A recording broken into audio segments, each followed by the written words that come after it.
Good morning students. Hindi कक्षा में आप सभी विद्यार्थियों का स्वागत है। आज हम हिंदी रीडर में पार्ट 3 बचत का महत्व यह कहानी पढ़ेंगे। बचत करना हमारे भविष्य के लिए बहुत ज़रूरी है क्योंकि यही मुसीबत में हमारा सहारा बनती है। तो स्टूडेंट्स, आप सभी जानते हैं कि भविष्य में बचत करना हमारे लिए बहुत ही ज़रूरी है, इसलिए क्योंकि वह मुसीबत में हमारा सहारा बनती है। जैसे कि हमारे देश में कोविड-19 जैसी महामारी फैली हुई है, और जब ये महामारी की शुरुआत हुई थी तो हमारे देश के प्रधानमंत्री जी ने इससे लड़ने के लिए क्या किया था, लॉकडाउन की प्रक्रिया शुरू की थी। और उस लॉकडाउन की प्रक्रिया में क्या हुआ था, सभी को अपने घरों में रहना था। यदि हमारे माता पिता ने उस समय बचत न की होती तो हम उस कठिन समस्या से कैसे जूझते, कैसे लड़ते। तो बचत करना हमारे जीवन के लिए बहुत ही आवश्यक है। तो बच्चों, आइए पाठ पढ़ते हैं। सभी विद्यार्थी अपनी हिंदी पुस्तक निकाल लीजिए, पेज नंबर 12 पर आ जाइए। पाठ 3 बचत का महत्व। एक बार पंडित मदन मोहन मालवीय काशी हिंदू विश्वविद्यालय के निर्माण के लिए देश भर में घूम घूम कर धन संग्रह कर रहे थे। एक दिन उनके मित्र ने उन्हें बताया कि कोलकाता के पास एक गांव में एक सज्जन रहते हैं, वे इस पवित्र कार्य में अवश्य आर्थिक सहयोग दे सकते हैं।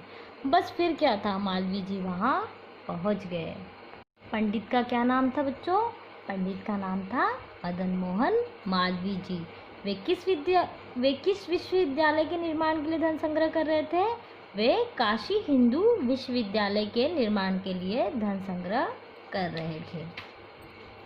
एक दिन उनके मित्र ने उन्हें बताया कि कोलकाता के पास एक गांव में एक सज्जन रहते हैं, वे इस पवित्र कार्य में तुम्हारे आर्थिक सहयोग दे सकते हैं। आर्थिक सहयोग यानी धन से संबंधित आपकी सहायता कर सकते हैं। बस फिर क्या था, मदन मोहन मालवीय जी वहाँ पहुँच गए और पता पूछते पूछते वे उस हवेली तक पहुँच गए। दरवाजे पर उन्हें एक दरबान ने पूछा, आप किससे मिलना है? दरवाजे पर जो एक दरबान थे, उन्होंने उनसे पूछा कि किससे मिलना है? मालवीय जी ने सेठ जी का नाम बता दिया। वह अंदर गया, फिर तुरंत वापस आकर मालवीय जी को बैठक में ले जाकर बैठा दिया। काफ़ी समय होने पर भी किसी ने उन्हें अंदर नहीं बुलाया और न ही कोई बाहर बैठक में आया। अंधेरा होने लगा, तभी एक नौकर बाहर आया। उसने माचिस की एक तीली निकालकर एक लालटेन जलाई, दूसरी तीली जलाकर एक अन्य लालटेन जलाकर अंदर के लिए भी ले गया। मालवीय जी जो थे वो चुपचाप बैठे रहे। तो क्या हुआ, मदन मोहन मालवीय जी वहाँ पहुँच गए और उन्होंने दरबान से सेठ जी का नाम बताया, और दरबान अंदर गया और तुरंत बाहर आया और सेठ जी को बैठके में बैठा दिया। काफ़ी समय हो गया, न कोई अंदर से बाहर आया और न कोई उनसे मिलने आया। अंधेरा होने लगा, तभी एक नौकर बाहर आया और उसने क्या किया, माचिस की एक तीली से एक लालटेन जलाई और दूसरी तीली निकालकर उसने दूसरी लालटेन जलाई और वह अंदर के लिए भी लालटेन ले गया। मालवीय जी वहाँ पे जो थे वो चुपचाप बैठे रहे। तभी उन्हें अंदर से एक रौबदार आवाज़ सुनाई दी। आवाज़ सेठ जी की थी। उन्होंने अंदर से ही उसे दो अलग अलग तीलियों से लालटेनें जलाते हुए देख लिया था। वे नौकर को डांट रहे थे, तुमने माचिस की एक ही तीली से दो लालटेन क्यों नहीं जलाई? तुम्हें बार बार कहा जाता है कि इस तरह चीज़ों की बर्बादी नहीं की जाती, पर तुम सुनते समझते ही नहीं। रोज़ रोज़ फिजूल खर्ची क्यों किया करते हो? तो इस तरह से सेठ जी नौकर को डांटते हैं। क्यों डांटते हैं? क्योंकि उसने एक तीली से दो लालटेन नहीं जलाई थी, उसने दो अलग अलग तीलियों से लालटेन जलाई थी और यह करते हुए सेठ जी ने उसे देख लिया था। और सेठ जी नौकर को डांटते हुए कहते हैं कि तुमने माचिस की एक तीली से दो लालटेनें क्यों नहीं जलाई? इस तरह तुम्हें बार बार समझाया जाता है, चीज़ों की बर्बादी नहीं की जाती, पर तुम सुनते समझते ही नहीं। इस तरह से रोज रोज की फिजूल खर्ची किया करते हो। और वह किसकी आवाज़ होती है? सेठ जी की। और यह सब कौन सुनते रहता है?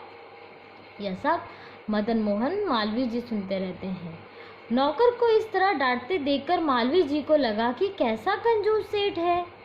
जब एक तीली अधिक जलाने पर नौकर को इतनी फटकार लगा रहा है तो भला मुझे दान क्या देगा? व्यर्थ ही मित्र ने मुझे इनके पास भेजा। मालवीय जी मन ही मन बहुत निराश हो गए। कुछ देर बाद सेठ जी बैठक में आए और बोले, क्षमा कीजिएगा, मैं बहुत आवश्यक कार्य में व्यस्त था, आपको बहुत इंतजार करना पड़ा। उन्होंने नौकर को आवाज़ देकर मालवीय जी के लिए जलपान लाने को कहा। फिर मालवीय जी से पूछा, यहाँ पहुँचने में आपको कोई असुविधा तो नहीं हुई? मालवीय जी ने सहज मुस्कुराकर कहा, जी बिल्कुल नहीं।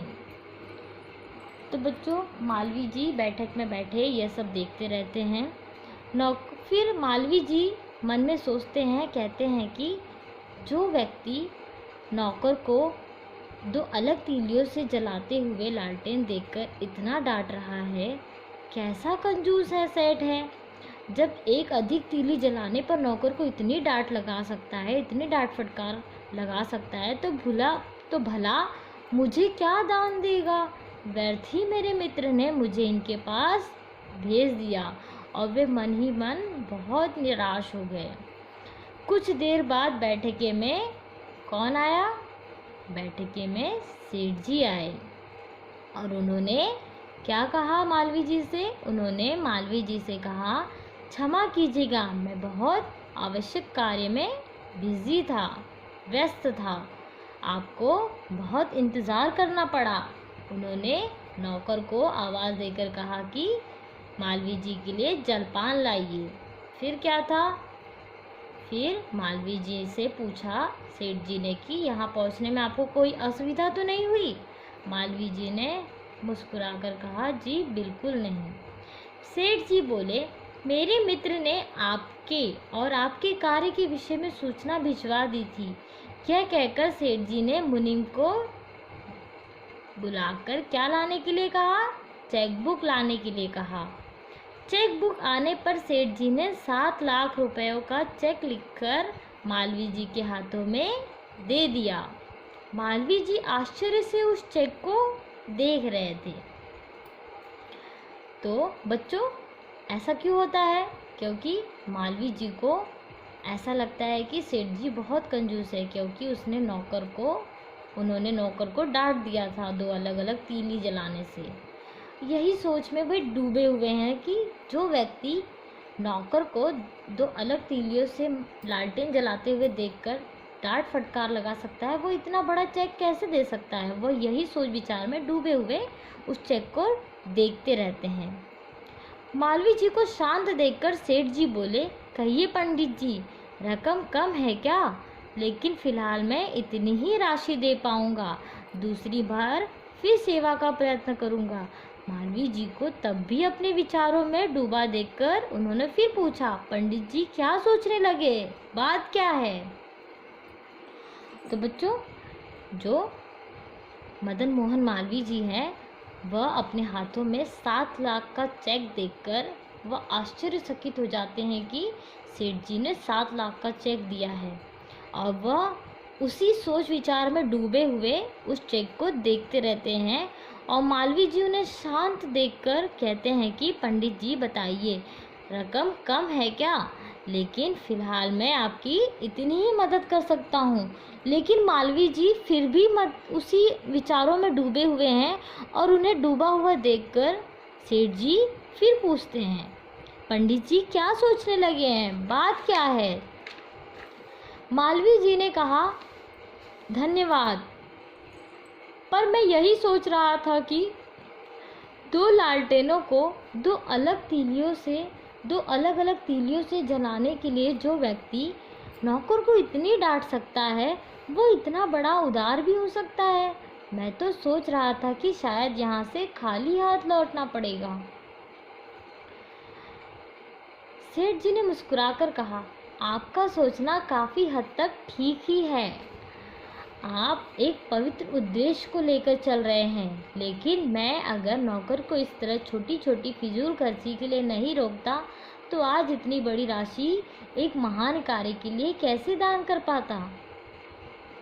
मालवीय जी जो सोच विचार में डूबे हुए थे, वे यही बार बार सोचे जा रहे थे कि दो लालटेनों को दो अलग अलग तीलियों से जलाते हुए देखकर सेठ जी नौकर को इतनी डांट लगा रहे थे।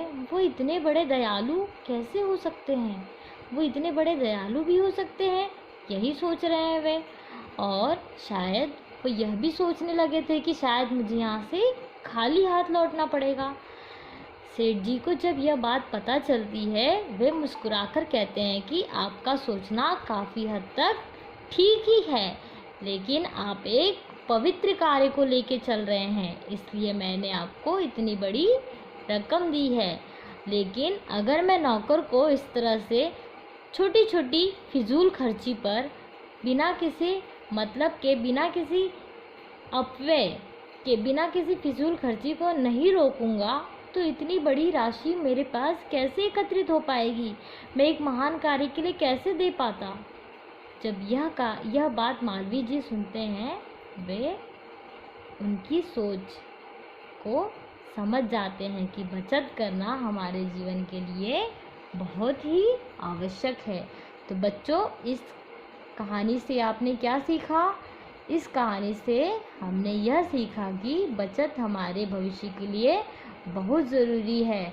यदि हम बचत करेंगे तो हम किसी न किसी प्रकार से किसी की मदद कर सकते हैं। ठीक है बच्चों? तो बच्चों, आज हमने हिंदी रीडर में पार्ट 3 बचत का महत्व यह कहानी पढ़ी।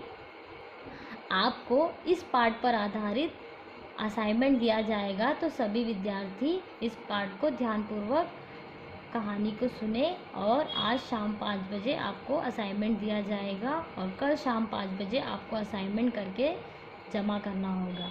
धन्यवाद।